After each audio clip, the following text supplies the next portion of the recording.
Class 12th chemistry सबसे scoring subject भी है और कभी-कभी सबसे कंफ्यूजिंग भी है। अगर आप 2026 बोर्ड एग्जाम के लिए परफेक्ट तैयारी चाहते हो तो ये रोड मैप वीडियो आपके लिए है। मैं हूं नीतीश राठौर और आप देख रहे हैं हाइड्रा इंस्टीट्यूट। 2026 बोर्ड परीक्षा के लिए अगर आपको चाहिए एक साफ और स्मार्ट रोड मैप तो आप बिल्कुल सही जगह आए हैं। तो चलिए शुरू करते हैं। तो मैंने इस रोड मैप को 4 पार्ट्स में डिवाइड करके रखा है।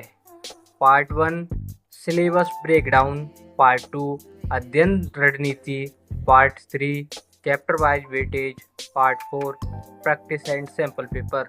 तो आइए एक एक करके सब पार्ट्स को समझते हैं और केमिस्ट्री में लाते हैं 95 प्लस मार्क्स। तो आइए शुरू करते हैं। आइए सबसे पहले समझते हैं पार्ट 1 को, जिसमें हमने सिलेबस का ब्रेक डाउन किया है। तो 2026 के लिए क्लास 12th केमिस्ट्री का सिलेबस 2 हिस्सों में बांटा है। भाग 1 फिजिकल प्लस इनऑर्गेनिक केमिस्ट्री यानी कि भौतिक और अकार्बनिक रसायन।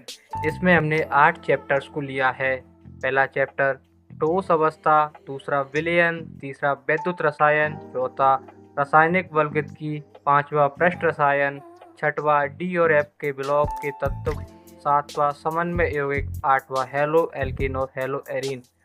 अब अगला आता है पार्ट भाग 2। इसमें हमने 6 चैप्टर्स को डिवाइड किया है। पहला है एल्कोहल, फिनॉल और ईथर, दूसरा है एल्डिहाइड, कीटोन और कार्बोक्सिलिक अम्ल, तीसरा है आमीन, चौथा है जैव अणु, पांचवा है बहुलक, छठवा है दैनिक जीवन में रसायन। तो केमिस्ट्री को हमने इनऑर्गेनिक और ऑर्गेनिक को अलग अलग कर लिया है। अब समझते हैं पार्ट 2 को।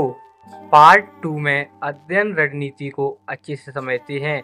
अब बात करते हैं सही पढ़ाई की रणनीति की। चरण 1, इसमें हमने रखा है नींव मजबूत करें। तो इसमें कम से कम आपको 2 घंटे केमिस्ट्री को दें और एनसीईआरटी की हर लाइन को पढ़ें और अपने हाथ से शॉर्ट नोट और फॉर्मूला बनाएं और एक्सरसाइज के सारे सवाल हल करें। मैं उम्मीद करता हूं कि आप इस वीडियो को देख रहे हैं तो आपके पास एक पेन और पेपर ज़रूर होगा, जिससे मैं जो बोल रहा हूं वो भी आप लिख सकें। सेकंड चरण है अभ्यास और संशोधन।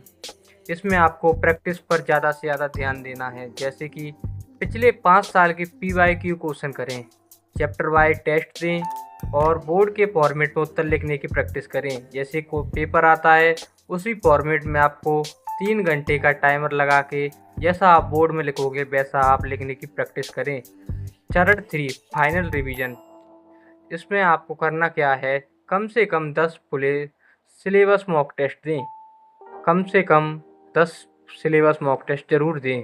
दूसरा, समय प्रबंधन का अभ्यास करें, अपना टाइम मैनेज पर बहुत ज़्यादा ध्यान दें और कमज़ोर चैप्टर को अलग से समय दें। और जी हाँ, एनसीईआरटी को कम से कम 2 से 3 बार रिवाइज करना ना भूलें। ये तो हो गया आपका पार्ट 2। अब समझते हैं पार्ट 3 को। पार्ट 3 में आपका है चैप्टर वाइज वेटेज।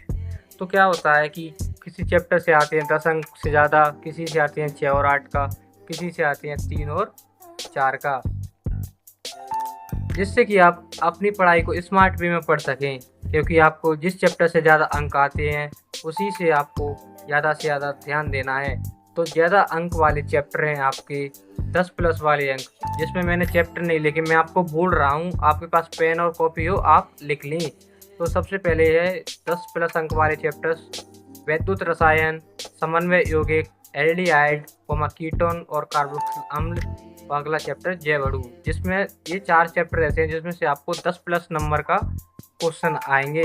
दूसरा है मध्यम वेटेज वाले, मतलब मीडियम वेटेज वाले, जिसमें से आपको 6 से 8 नंबर तक के क्वेश्चन देखने को मिलेंगे। पहला है ठोस अवस्था, दूसरा है रासायनिक बलगतिकी, तीसरा है डी और एफ ब्लॉक के तत्व, चौथा है एलो एल्किन्स और एलो एरीन। आई होप आपके पास कॉपी और पेन है वो, जिससे कि मैं जो चैप्टर बता रहा हूँ वो आप लिख रहे हों। तीसरा है कम वेटेज वाले क्वेश्चन, जिसमें आपको मेहनत तो करनी है, लेकिन जितना आपको 10 नंबर वाले में करनी है उतना इसमें आपको नहीं करनी। तो आप इसमें आते हैं 4 चैप्टर। पहला है पृष्ठ रसायन, अगला भूलक, फिर दैनिक जीवन में रसायन। ज़्यादा वेटेज वाले चैप्टर को आप पहले निपटाएं, फिर आसान टॉपिक पर जाएं। पार्ट 4 पर चलिए। पार्ट 3 तो हो गया, अभी चलते हैं पार्ट 4 पर। पार्ट 4 है आपका प्रैक्टिकल और सैंपल पेपर। 30 अंकों का प्रैक्टिकल पेपर अक्सर स्टूडेंट इग्नोर कर देते हैं, लेकिन कई इंटरनल मार्क्स आपके काम आते हैं।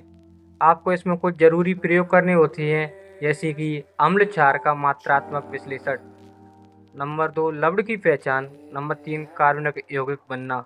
जो मैं बोल रहा हूँ वो लिखी हुई चीज़ों से ज़्यादा इम्पोर्टेंट है, इसलिए पेन कॉपी लेकर ज़रूर बैठें। और आपको कुछ चीज़ें याद रखनी है, जैसे कि CBSE की सैंपल पेपर ज़रूर हल करो। टॉपर की आंसर शीट देखो कि टॉपर कैसे लिखता है, और मार्किंग स्कीम पढ़ना ना भूलें। एक बात हमेशा याद रखना, आंसर प्रेजेंटेशन इक्वल टू ज़्यादा अंक।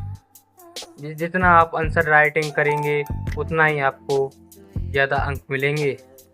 आपको केमिस्ट्री से डरने की ज़रूरत नहीं है, बस कंसिस्टेंसी चाहिए। रोजाना थोड़ा थोड़ा पढ़ना शुरू कर दो और क्लास 12 केमिस्ट्री बन जाएगी आपकी सबसे स्कोरिंग सब्जेक्ट।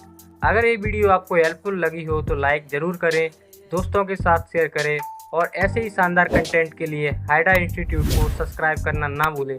मिलते हैं अगली वीडियो में, तब तक के लिए हाइडा इंस्टीट्यूट, सीखना सिंपल बनाएगा।